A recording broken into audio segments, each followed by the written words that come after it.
Praise the Lord. खुदावन यीशु मसीह के नाम से फिर एक बार हम आप सबों को इस YouTube चैनल के अंदर स्वागत करते हैं। और फिर एक बार मैं आपके सामने बुधवार के बाइबल स्टडी के लिए उपस्थित हूँ। तो आज का एक नया विषय है। आज का विषय है सब बदल जाएंगे। ये परमेश्वर के दास पौलुस कुरिन्थियों की मंडली को लिखा था। तो पहला कुरिन्थियन 15वां अध्याय 51 वचन 51। तो ये है आज के विषय। और इसमें 5 छोटा विषय भी है। कौन उठा लिया गए, ये पहला है। दूसरा है पुनरुद्धान जो पुराने नियम में थे, पुराने नियम का पुनरुद्धान के विषय में देखेंगे। तीसरा है मसीह का पुनरुद्धान। चौथा है नए नियम के पुनरुद्धान। और 5वां है भविष्य में उठाए जाएंगे, उसी के विषय में भी हम खुदा के पवित्र कलाम से आज इस विषय के ऊपर वचन से सारी बातों को हम देखेंगे। तो वचन में जाने से पहले हम दुआ करें ताकि खुदा हमें बुद्धि ज्ञान समझ दे। तो आइए हम दुआ करेंगे। सभी लोग अपनी आंखों को बंद करें, सिरों को झुकाएं, प्रार्थना करें। Hallelujah hallelujah. खुदावन यीशु मसीह के समय के लिए प्रभु धन्यवाद करते। फिर एक बार प्रभु आपने हमारे जीवन के अंदर समय मौका दिया, धन्यवाद करते।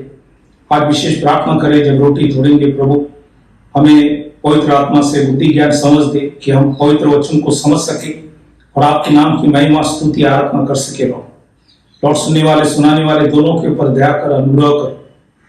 और प्रभु वचन समझकर आपके करीब आने के लिए प्रभु दया कर, अनुग्रह कर। हर शैतान के हल्ले से हमें बचा, आपके मार्गों में हम सबों को चला। छोटी सी विनंती खुदावन यीशु मसीह के नाम से मांगता हूं, सुन कबूल कर, आमीन। तो आज का विषय है सब बदल जाएंगे। ये पहले कुरिन्थियों की किताब 15वां अध्याय 51 वचन, फर्स्ट कुरिन्थियन चैप्टर 15:51। उसमें पहला है कौन उठा लिया गया। इसके विषय में हम कई वचनों को देखेंगे। इब्रानी के पुस्तक इसका 11वां अध्याय 5वां वचन में लिखा है, विश्वासी से इनोक उठा लिया गया कि मृत्यु को न देखे और उसका पता नहीं मिला, क्योंकि परमेश्वर ने उसे उठा लिया था। और उसके उठाए जाने से पहले उसकी यह गवाही दी गई थी कि उसने परमेश्वर को प्रसन्न किया है। तो यहाँ पे इनोक बाइबल के अंदर लिखा है, वचन कहता है कि परमेश्वर के साथ चला और उनके पास एक गवाही था कि वो परमेश्वर को प्रसन्न किया, इसलिए परमेश्वर ने उनको उठा लिया। कई वचन उत्पत्ति की किताब में भी है, उसी को भी हम देखेंगे। उत्पत्ति की किताब 5वां अध्याय 21 से 24 वचन हम जब पढ़ते हैं, जेनेसिस चैप्टर 5 वर्स 21 to 24, यहाँ पे लिखा है, जब इनोक 65 वर्ष का हुआ तब उसने मेतुशिला का जन्म हुआ। मेतुशिला के जन्म के पश्चात इनोक 300 वर्ष तक परमेश्वर के साथ साथ चलता रहा और उसके और भी बेटे बेटियां उत्पन्न हुई। इस प्रकार इनोक की कुल आयु 365 वर्ष की हुई। इनोक परमेश्वर के साथ साथ चलता था, फिर वह लोप हो गया क्योंकि परमेश्वर ने उसे उठा लिया। तो यहाँ पे लिखा है कि परमेश्वर ने उनको बदल दिया, उठा लिया। तो पवित्र शास्त्र में पहले उदाहरण है कि परमेश्वर ने इनोक को उठा लिया। हमने सारी वचनों को पुराने नियम नए नियम से देखा गया। दूसरा उदाहरण है दूसरा राजा 2 अध्याय 1 वचन में लिखता है, 2 किंग चैप्टर 2 वर्स 1, लिखा है कि जब यहोवा एलिया को बवंडर के द्वारा स्वर्ग में उठा लेने को था, तब एलिया और एलिशा दोनों संग संग गिलगाल से चले। तो यहाँ पे हमने एलिया नबी इनके विषय में देखा कि प्रभु ने उनको बवंडर के द्वारा उनको उठा लिया और दूसरा राजा दूसरा अध्याय 11 वचन, सेकेंड किंग चैप्टर 2 वर्स 11, यहाँ पे और एक वचन लिखा है, वे चलते चलते बातें कर रहे थे कि अचानक एक अग्निमय रथ और अग्निमय घोड़ों ने उनको अलग अलग किया और एलिया बवंडर में होकर स्वर्ग पर चढ़ गया। तो यहाँ पे दूसरा बार वचन में लिखा है कि परमेश्वर ने एलिया को बवंडर में होकर स्वर्ग पर चढ़ गया। तो ये दूसरा उदाहरण है जो आज हम खुदा के पवित्र कलाम से देख रहे कि दो व्यक्ति जिनको प्रभु ने उठा लिया। पहले हमने देखा कि नौ, दूसरा हमने देखा एलिया, दोनों को प्रभु ने उठा लिया। ये वचन के आधार पर हमने देखा। अब हम दूसरा विषय में जाएंगे, पुराने नियम का पुनरुद्धान। पुराने नियम में जो भी पुनरुद्धान हुआ उसी के विषय में भी हम आज इस पवित्र कलाम से कई वचनों को देखेंगे। पहला राजा 17 अध्याय 21 और 22, फर्स्ट किंग चैप्टर 17 वर्स 21-22। यहाँ पे लिखा है, तब वह बालक पर 3 बार पसर गया और युवा को पुकार कर कहा, ये मेरे परमेश्वर यहोवा, इस बालक का प्राण इसमें फिर डाल दे। एलिया की यह बात यहोवा ने सुन ली और बालक का प्राण उसमें फिर आ गया और वह जी उठा। तो यहाँ पे एलिया नबी ने एक बालक का प्राण बुआ के द्वारा उसको लौटाया। ये पहला उदाहरण हम वचन से देख रहे। दूसरा उदाहरण है दूसरा राजा 4 अध्याय 34 और 35 वचन, सेकेंड किंग चैप्टर 4 वर्स 34-35। यहाँ पे लिखा है कि तब वह चढ़कर लड़के पर इस रीति से लेट गया कि अपना मुंह उसके मुंह से और अपनी आंखें उसकी आंखों से और अपनी हाथ उसके हाथों से मिला दिए और वह लड़के पार पसर गया। तब लड़के के देह गर्म होने लगी। तब वह उसे छोड़कर घर में इधर उधर टहलने लगा और फिर चढ़कर लड़के पर पसर गया। तब लड़के ने 7 बार चीखा और अपनी आंखें खोली। तो ये दूसरा है। यहाँ पे पहला हमने एलिया नबी के बारे में देखा, उसने एक बालक को उठाया। दूसरा हमने देखा एलिशा के समय में भी एलिशा ने भी एक बच्चे को मरे हुए अवस्थे से बाहर ले आए। तो इसलिए ये 2 उदाहरण हमने देखा। तीसरा है दूसरा राजा 13वां अध्याय 21वां वचन, सेकेंड किंग चैप्टर 13 वर्स 21। यहाँ पे खुदा के पवित्र कलाम लिखा है, लोग किसी मनुष्य को मिट्टी दे रहे थे कि एक दल उन्हें दिखाई पड़ा। तब उन्होंने उस शव को एलिशा के कब्र में डाल दिया और एलिशा की हड्डियों से चूते ही वह जी उठा और अपने पांव के बल खड़ा हो गया। तो यहाँ पे एक मरे हुए आदमी था, उसको जब कब्र में डाला तो वो एलिया के कब्र में थे और उसके हड्डी से छूने से वो व्यक्ति उठ खड़ा हुआ। तो ये तीसरा उदाहरण आज पुराने नियम के अंदर पुनरुत्थान के विषय में हमने देखा। चौथा है पहली शमूएल 28वां अध्याय 13 और 14, फर्स्ट शमूएल चैप्टर 28 13 एंड 14। यहाँ पे ये जो उदाहरण है ये एक जादू टोने वाली स्त्री ने एंगड़ी में जो था उन्होंने किया गया। लेकिन ये भले ये स्त्री ने शमूएल को लौटाया, लेकिन परमेश्वर के बिना कोई भी चीज होता नहीं है। तो खुदा ने इस स्त्री को मदद किया है। इसके पहले शमूएल 28वां अध्याय 13 और 14 वचन में लिखा है, राजा ने मतलब सौल ने उसे कहा, उस स्त्री से कहा, मत डर, तुझे क्या देख पड़ता है? स्त्री ने शाऊल से कहा, मुझे एक देवता पृथ्वी में से चढ़ता हुआ दिखाई पड़ता है। उसने उससे पूछा, उसका कैसा रूप है? उसने कहा, एक बूढ़ा पुरुष बागा ओढ़े हुए चढ़ा आता है। तब सौल ने निश्चय जानकर कि वह शमूएल है, औदे मुंह भूमि पर गिरकर दंडवत किया। तो यहाँ पे शमूएल जो मर गए थे उनको स्त्री ने वापस लौटाया, और मैं समझता हूं कि वो परमेश्वर की मदद से कर सकता है। तो यहाँ पे ये चौथा उदाहरण हमने देखा कि पुराने नियम में जो भी पुनरुद्धान है उसी के विषय में हमने खुदा के पवित्र कलाम से देखा गया। अब हम तीसरा विषय में जाएंगे, मसीह का पुनरुद्धान। आज खुदावन यीशु मसीह इस धरती में आए, मनुष्य के पाप बीमार मरण के लिए मरा, तीसरा दिन जीवित उठा। इसलिए आज हमारे विश्वास महत्वपूर्ण है। अगर वो नहीं उठता तो हमारा विश्वास व्यर्थ था। इसलिए वचन में लिखा गया, मसीह के पुनरुद्धान के विषय में हम कई वचनों को देखेंगे। लूका के किताब 24वां अध्याय 4 से 7 वचन, लूक चैप्टर 24 4 to 7।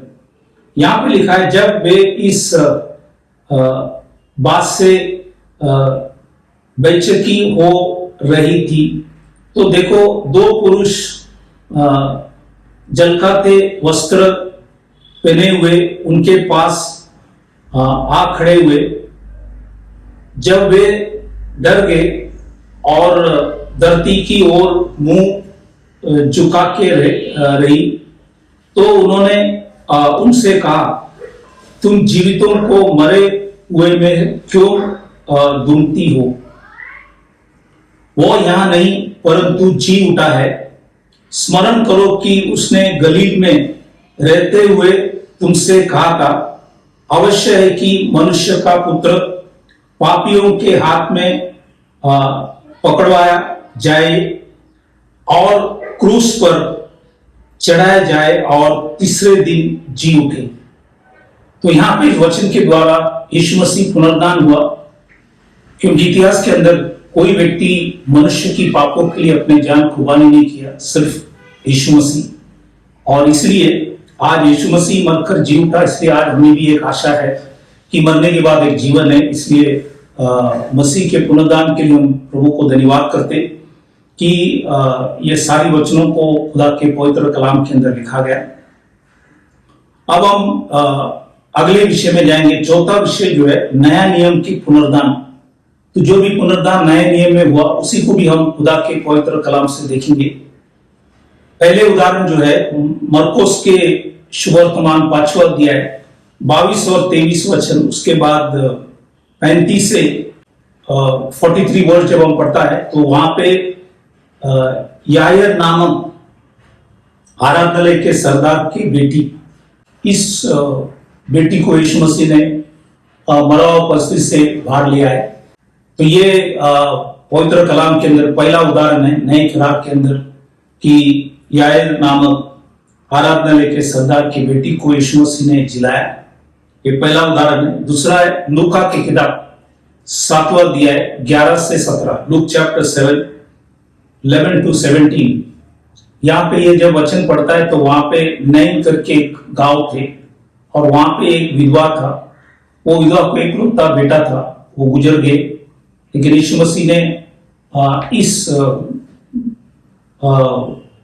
व्यक्ति को बाइबल के अंदर लिखा है मरे हुए से जिलाया।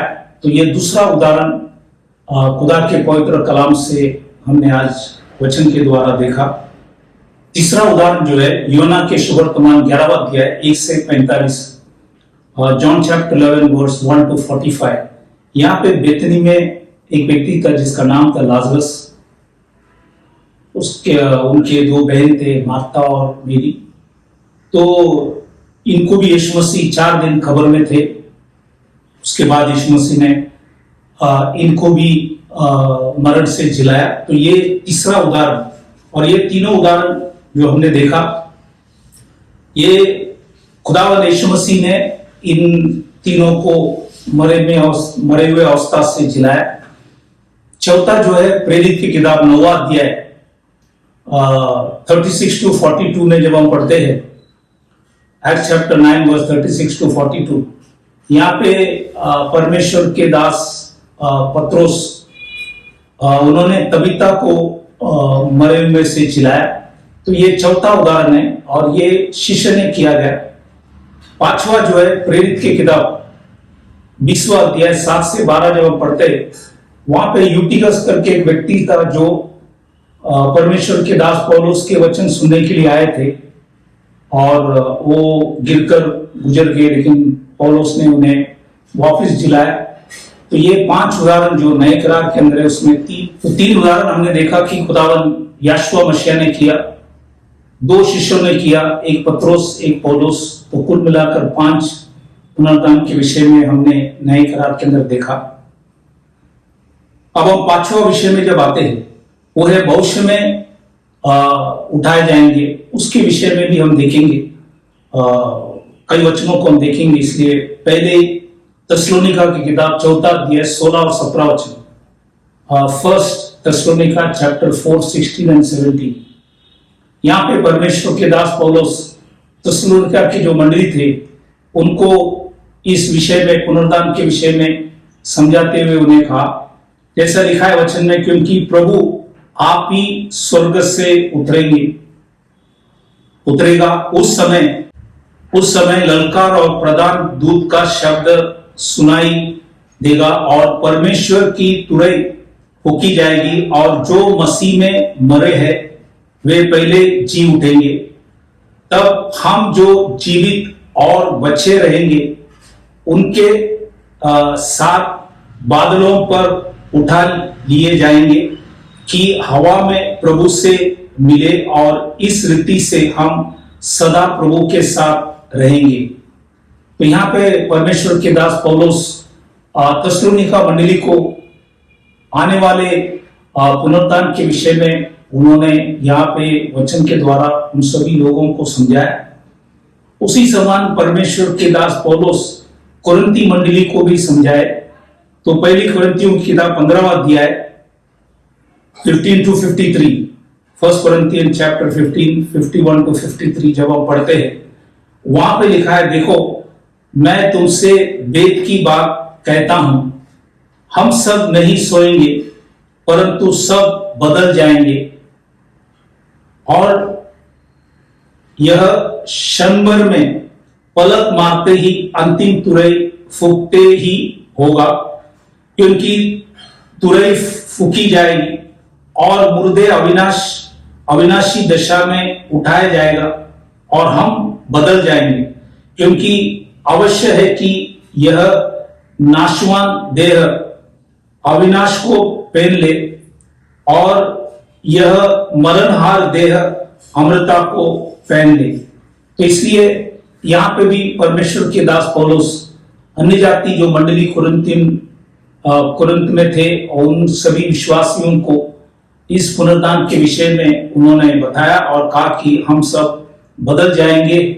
और ये आशा आज प्रभु ने आपको हमको दिया गया इस वचन के द्वारा, क्योंकि यहाँ पे बाइबल के अंदर लिखा है बदल जाएंगे। ये यूनानी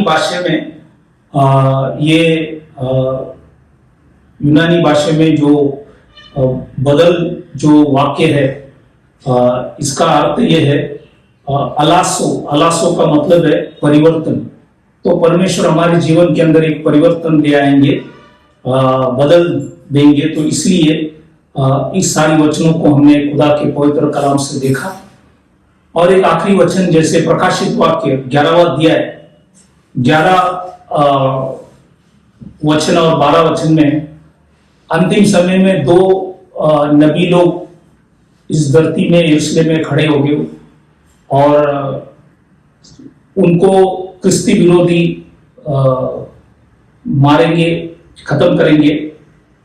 लेकिन वचन में लिखता है रेवलेशन चैप्टर 11 एंड 12, परंतु 3.5 दिन के बाद परमेश्वर की ओर से जीवन की श्वास उनमें बैठ गया और वे अपने पांवों के बल खड़े हो गए और उनके देखने वाले पर बड़ा भय छा गया। तब उन्हें स्वर्ग से एक बड़ा शब्द सुनाई दिया, यहां ऊपर आओ। यह सुन वे बादल पर सवार होकर अपने बैरियों के देखते देखते स्वर्ग पर चढ़ गए। तो यहाँ पे ये दो व्यक्ति इनको ख्रिस्ती विरोधी मारा गया, लेकिन 3.5 दिन के बाद परमेश्वर ने उनके नाम के अंदर श्वास होकर उनको खड़ा किया और उनसे कहा गया ऊपर आओ। तो ये सारा वचन से हमें एक आशा है कि मरने के बाद एक जीवन है, वो मसीह में हमें मिलता है। इसलिए प्रभु को धन्यवाद करते हैं इस सारी वचनों के लिए। और ये जो विषय सब बदल जाएंगे, ये परमेश्वर के दास पौलुस कुरिन्थी मंडली को समझाया, वो खाली उनके लिए नहीं है, आज आप और मेरे लिए भी है। इसलिए आज भी यदि कोई खुदावन यीशु मसीह को नहीं मानते, तो आपको खुदा और एक अवसर देता है कि उसे हम पुकार कर बुलाए और अपने पापों को कबूल करे। उनकी वचन में लिखा है, पश्चाताप करो। हर व्यक्ति अपने अपने पापों के लिए खुदावन यीशु मसीह के नाम से बपतिस्म लो, ताकि तुम्हें पवित्र आत्मा का दान मिलेंगे। तो ये जो वचन है प्रेरित में लिखा गया, ये सभी लोगों के लिए, यहूदियों के लिए भी है, अन्य जातियों के लिए भी है, आज हम सभी लोगों के लिए। इसलिए आज भी खुदा सबों को मौका देता है इस सच्चाई को जानने के लिए और मसीह में ही हमें पुनरुद्धान है। ये हमें वचन के द्वारा, आज इस वचनों के द्वारा हम समझ पाए। इसके प्रभु को हम धन्यवाद करते। इस वचनों से प्रभु आप सबों को आशीष करे। हम विदा होने से पहले हम सभी के लिए दुआ करें, ताकि प्रभु सबों को शक्ति, सामर्थ्य, हिम्मत दे और जो भी अवस्था में है प्रभु ने भार लिया है, इसीलिए हम मिलकर प्रार्थना करेंगे। तो आइए सभी लोग अपने आंखों को बंद करें, सिरों को झुकाएं और प्रार्थना करें। Hallelujah, hallelujah. खुदावन यीशु मसीह, इस समय के लिए प्रभु धन्यवाद करते। जो वचन आपने हमें समझाया प्रभु, इसलिए आपको धन्यवाद करते प्रभु। विशेष करके आज प्रभु हम प्रार्थना करें, जो भी बीमार, तकलीफ, परेशानी, संकट, मुसीबत, अलग अलग समस्या में खुदावन ईश्वर दी मसीह, हम प्रार्थना करें आपने काय फटके से उन्हें चंगाई दे, आपने भाई लोग से उनकी सारी अपराधों को क्षमा कर उन्हें शक्ति, सामर्थ्य, हिम्मत, बल दे और हर शैतान के हल्ले से बचा प्रभु, और सबों को तेरे मार्गों में तेरी इच्छा से चला प्रभु। आपने हमारी विनती, प्रार्थना सुना, धन्यवाद कर छोटी सी विनती खुदावन यीशु मसीह के नाम से मांगता, सुन कबूल करो, आमीन। तो फिर एक बार आप सबों को धन्यवाद करना चाहता हूं कि आप परमेश्वर के पवित्र कलाम सुन रहे। प्रभु आप सबों को आशीष करें। Thank you very much. God bless you. Praise the Lord.